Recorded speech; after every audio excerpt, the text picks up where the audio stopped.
our final call today, which I'm also going to turn this one over to you just right from the get-go after I say hello, because I find this dovetails into the last one. Jay is a theist, pronouns are he, him, who is deconstructing and says intellectually he knows Christianity isn't true, but emotionally he's still roped in. And that's why I was like, there's a lot of emotion involved in this. Mm-hmm. Jay, you're on the line with Mandisa. What's going on? Hi, Jay. Hey, how's it going? Good.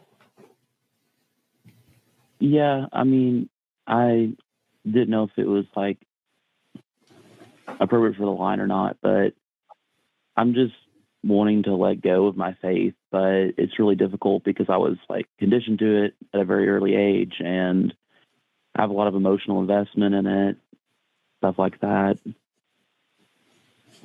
Mm-hmm.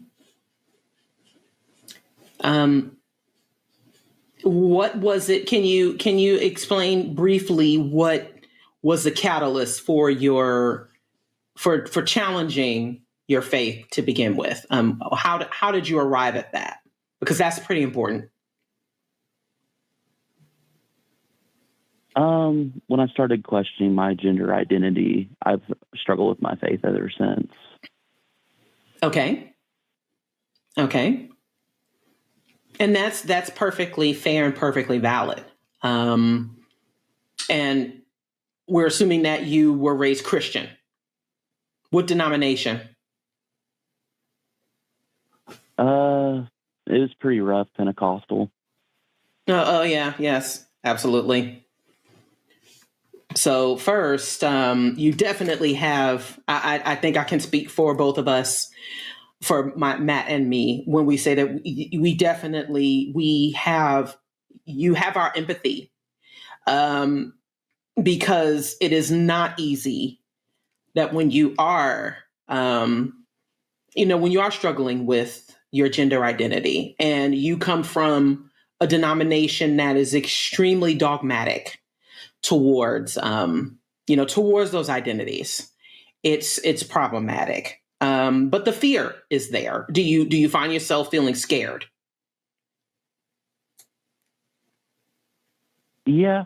I mean, and I know I'm an adult and I shouldn't be afraid of hell, but it still really kind of creeps in when I think about just finally like letting go and getting on with my life. That is quite common. And I'm not being a dime store psychologist here. Maybe I am, right? Maybe I'm playing one for this show. But, basically as just as many debates that I'm sure that I know Matt has had, both of us have connected with so many people who struggle, and the struggle is real. And I think it's important for you to know that your struggles are valid, that there is no faith or belief that should be telling you that you're wrong for this.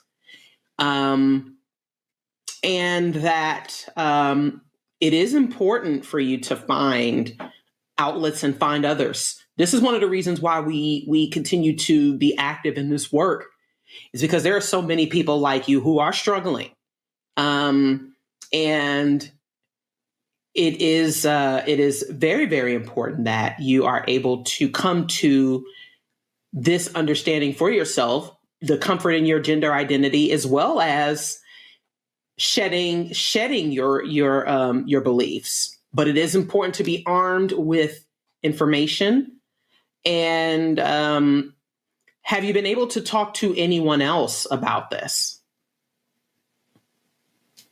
I just don't know any like atheists in my area. Well, you don't necessarily have to know atheists in your area. There are many virtual spaces. There are other organizations, and I'm sure, Matt, I'll say it before you do, like Recovering from Religion, which offers virtual spaces. Black Nonbelievers also offers virtual spaces for everyone. But there are resources for you to speak with others who, and let me just make it clear that we are not just simply saying that you should just become atheists. That is something that that's a decision that you will have to make for yourself based on your comfort level, as well as the information and education that you receive. But there's plenty of support for you.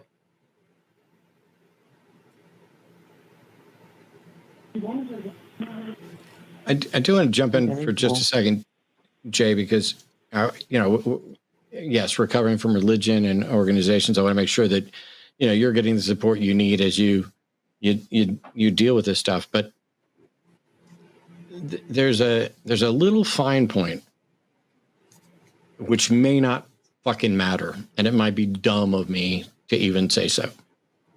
But whether or not you are an atheist is independent from whether or not you let anybody know that you're an atheist. Whether or not you are an atheist is, am I actually convinced that a God exists? If the answer is no, or anything other than yes, you are not a theist. But it's kind of like being trans or gay or, black or white or whatever characteristic about you is just a matter of fact, independent of whether or not you want to acknowledge it to anybody.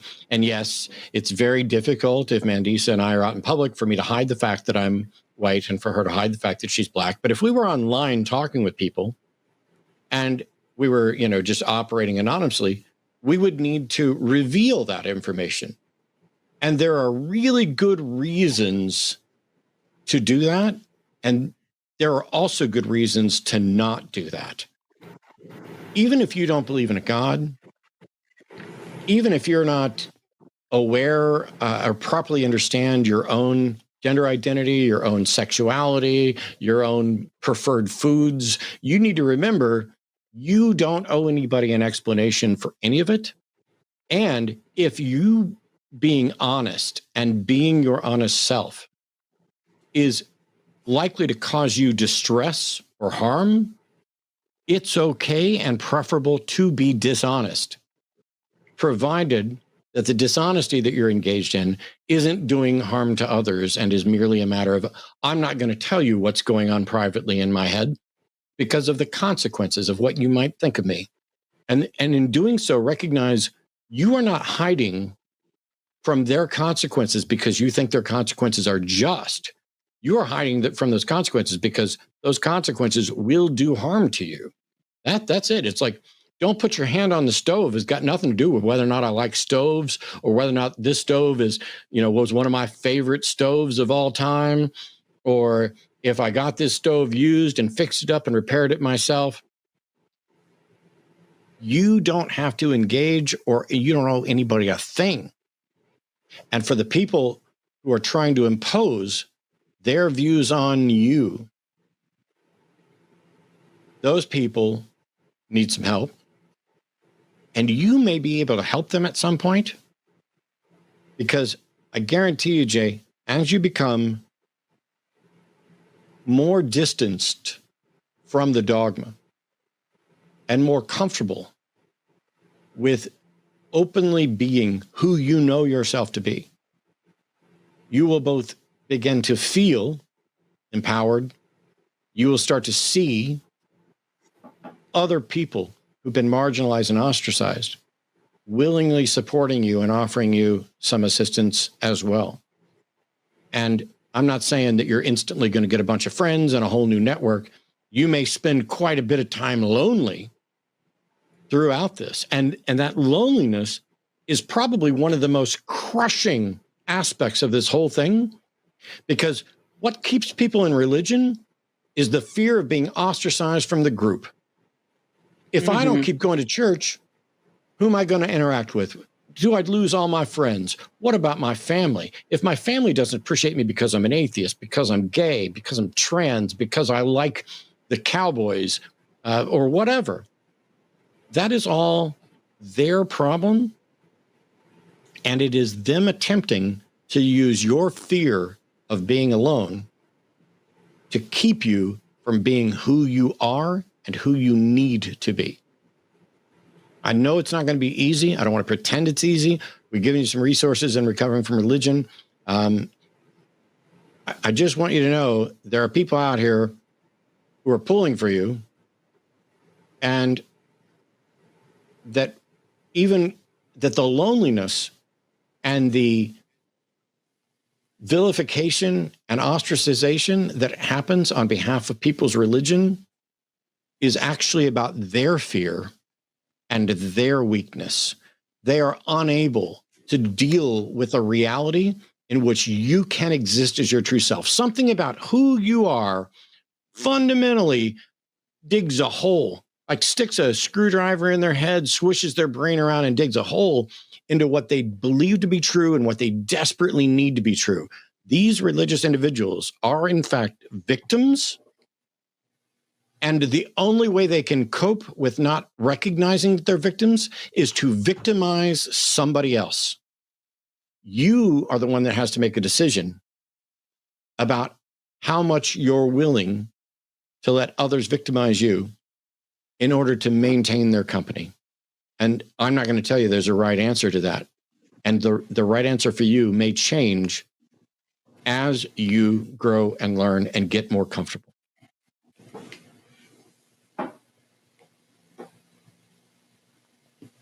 Okay. So I guess my first step is to find like-minded people. Yeah. Mm-hmm. It's good to have a social network around you. There are atheist meetup groups. There are, Arden, do you know of any, like, I apologize if this isn't the right language, but like trans egg community groups that people can interact with? I don't off the top of my head. There's at almost every major metropolitan area. So if you're near a city, there's usually like a LGBTQ center or a health center that'll have like a support group with a lot of, and often those support groups have a lot of people who are early in transition because that's just kind of what they're designed for. And that can be a good place to find those people. But yeah, no guarantee they'll be like secular or anything. So yeah, that is a good place for like newly out trans people. It might be difficult where you're at, Jay, but I'd start with some online networks and find people that you can talk to, because you are not alone. You're not the only person going through this. You're not the only one with difficulties related to gender or sexuality or any of those things. You're not the only ones with potential family conflicts. You're not the only one with confusing, conflicting ideas about gods and religion. And it's just, I mean, I'm encouraged that you're calling in to talk. I'm thrilled. Thank you. And thank you for coming out on Friday. But it's something that's going to take some time. And all I want to do is just, there's a whole bunch of people in chat right now in the stream that are just, you go, Jay, we're on your side. You found a community here, all that stuff. I don't want to blow smoke up your ass, but most of these people who are here on the Friday night are the ones that are here participating a lot of the time. And some of them are in Discords that they would be happy to have conversations with you and perhaps, offer their thoughts and assistance. I've spoken a lot, Jay. I just want to find out, where you're at before we head out for the night.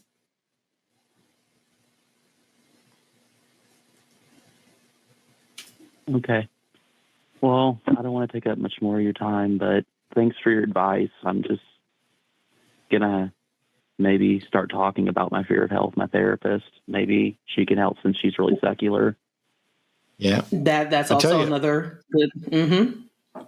I got a story, Jay.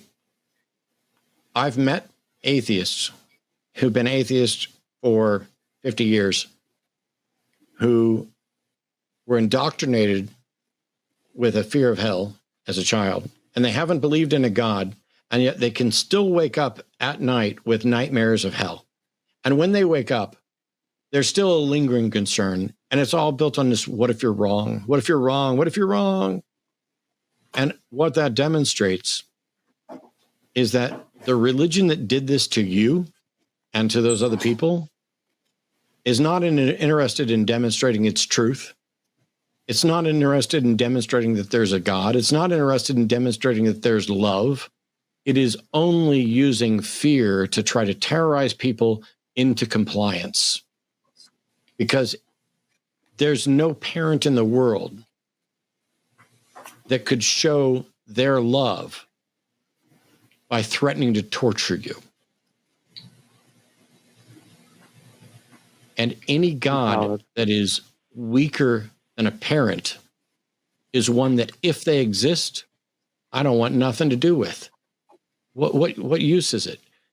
I got to wait for somebody to demonstrate that this being exists, and then I got to wait for somebody to demonstrate that this being is good, and then I got to have somebody wait for somebody to demonstrate that the fears that were put into me and you and the rest of us were done so not by that being, but by people pretending to speak on its behalf.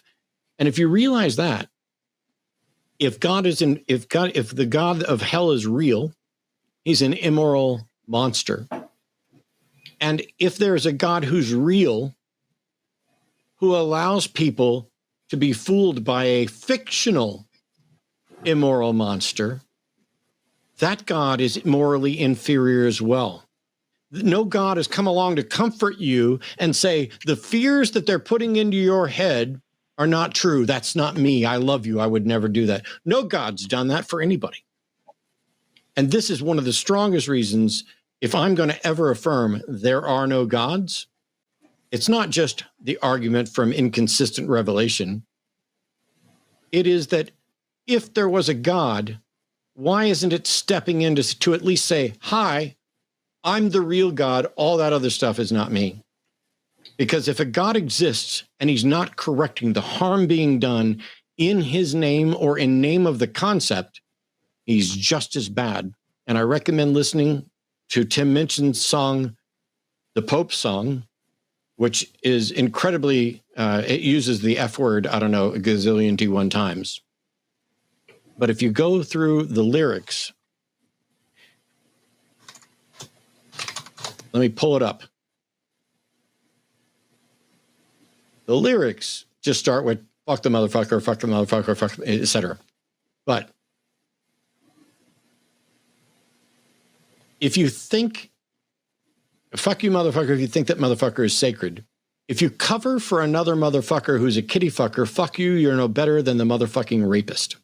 And so in the same way that Tim Minchin is pointing out, hey, the song, if you're offended by the word fuck and you're not doing anything about supporting the church that is hiding and supporting these individuals who are sexually assaulting kids, at what point aren't you just as bad?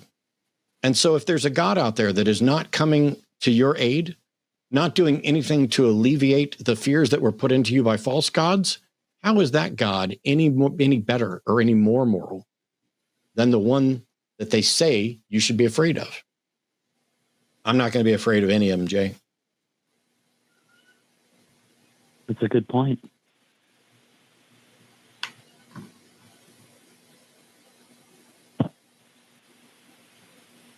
Give me a lot to think about.